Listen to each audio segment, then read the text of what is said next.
Okay, trending na trending ngayon itong revelasyon ni Senator Amy Marcos. Grabe, ha? Itong revelasyon niya ay ito raw si Orly Guteza ay babaliktad na raw itong si Orly Guteza dahil ang kanyang pamilya ay tinatakot na raw. Oh, yan po ang matinding breaking news ngayon na si Senator Amy Marcos ang unang siwalat dito. Alam ko naman alam ito ni Marcoleta. Alam ito ng mga ilan ng mga senador. Pero si Senator Amy ang hindi makapagpigil at sinabi niya sa mga media na babaliktad itong si Orly Guteza dahil tinakot ang kanyang pamilya. Yan po ang ating pag-uusapan ngayon.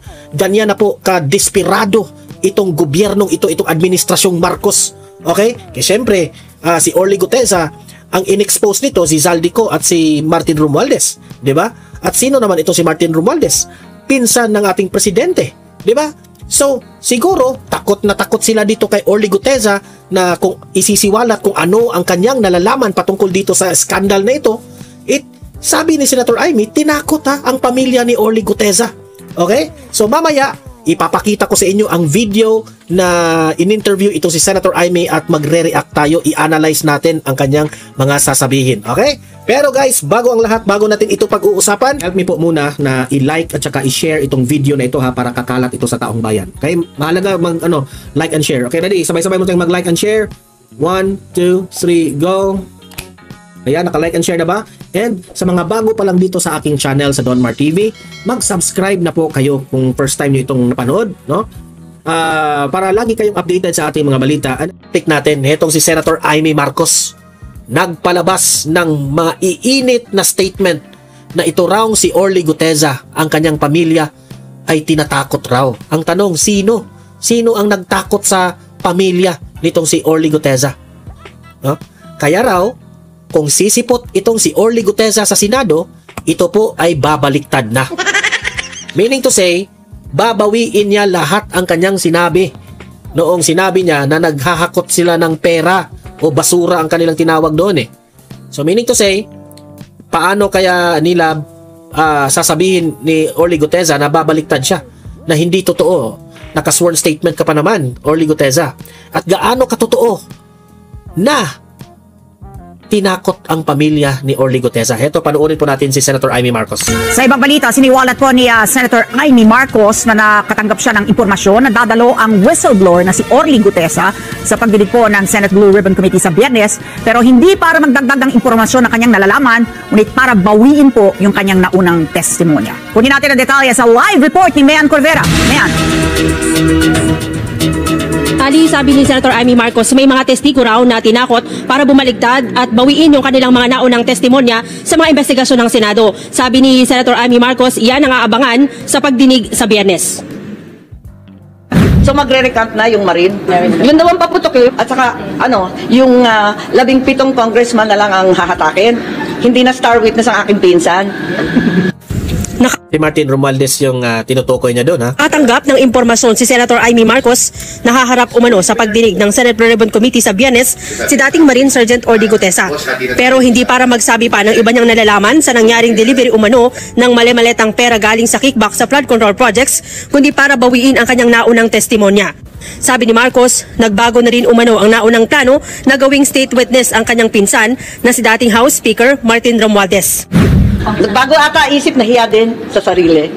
Kasi ang dating narinig ko, magiging state witness, siya ang magiging star witness, bibigyan ng witness protection. Pwede ba naman? Ang kapal-kapal naman ang mukha ni Martin Romualdez. Siya pa yung state witness. Diba? Ano tawag nun?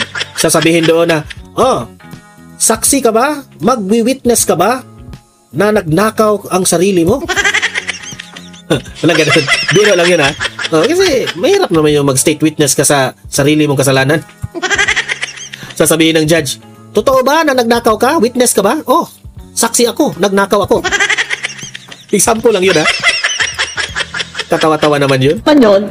Niloloko na tayo ng lubus-lubusan. Ang mangyayari ngayon, magre-recant ang mga testigo. Panoorin ninyo, sigurado ako dyan. Kitang-kita sa mga mata ni Senator Amy, na may alam siya patungkol dito kay Orly Guteza. Alam niya.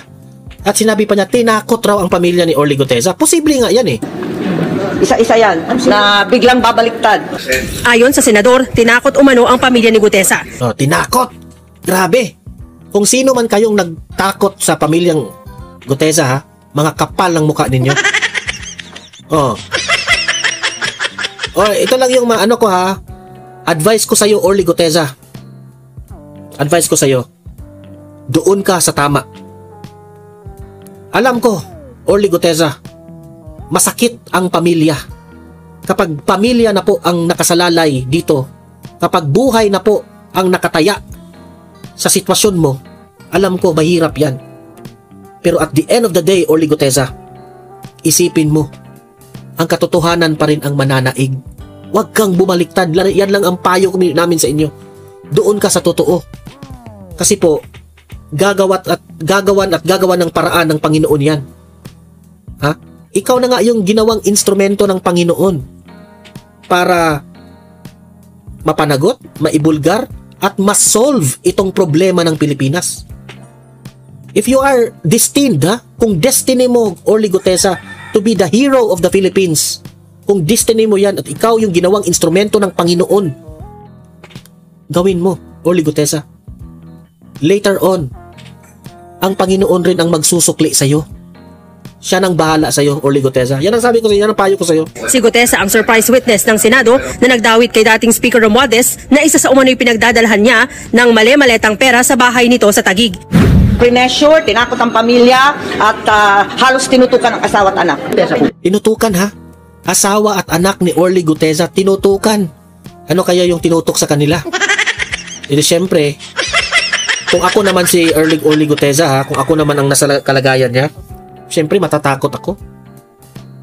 Pero ito ay dahil pumutok na nga itong issue na ito, sana naman kayong mga matitino dyan na mga senador, tulungan nyo na lang itong si Orly Gutesa. Nangangailangan po ngayon ng tulong si Orly Gutesa. Kasi pinakamabigat ang kanyang testimonya.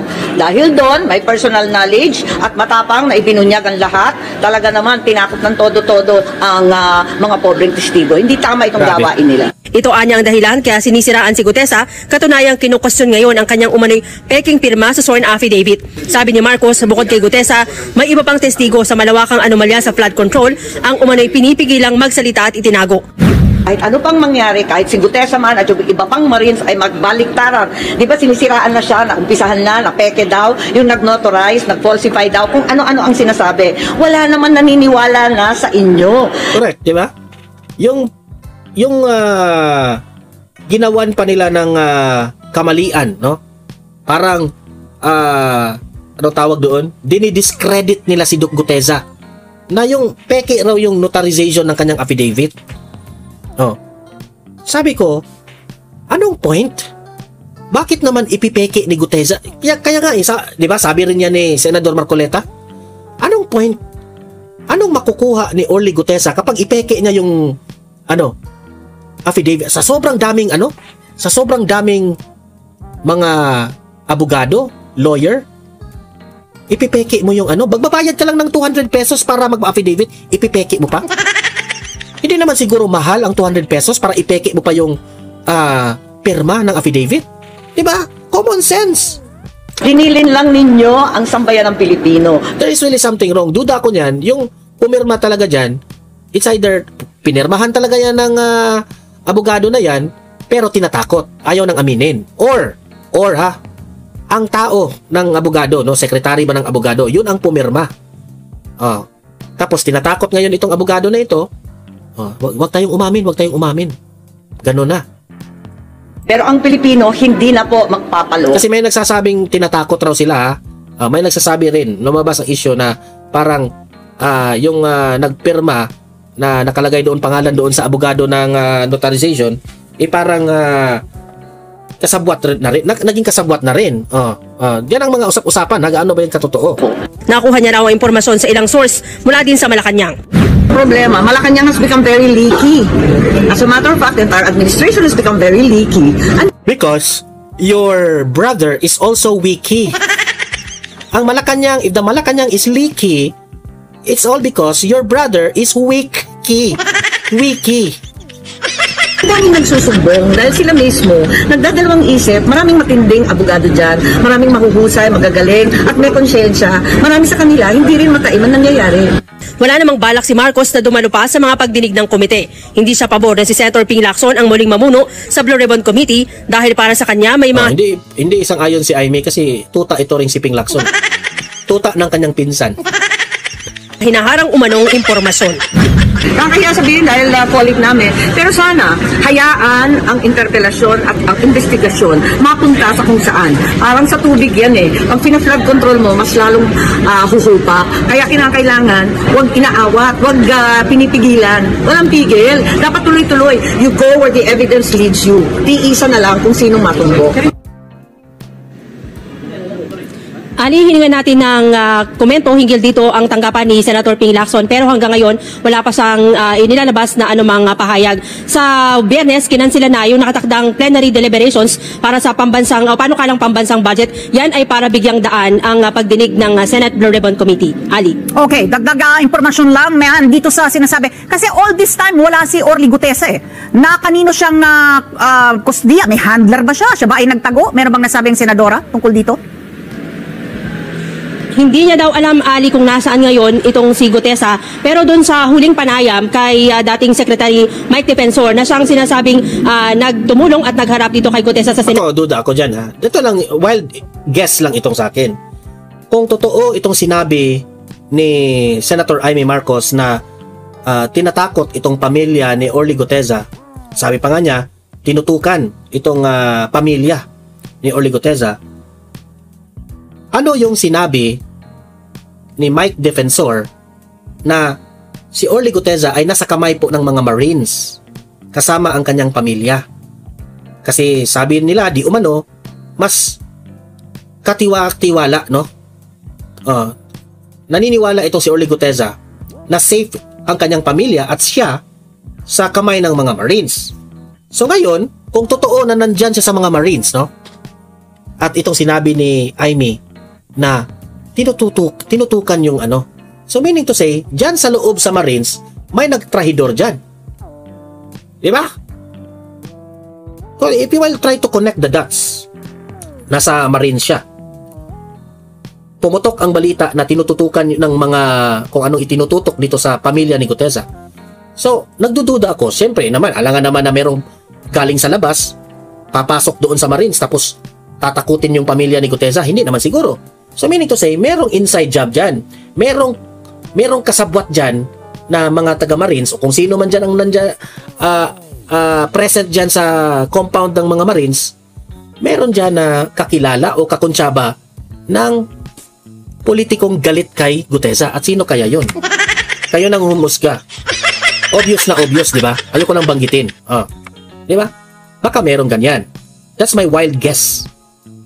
Na hindi pa rin maaasahan itong mga Marines na kasama niya dyan. Baka may nagtrahidor.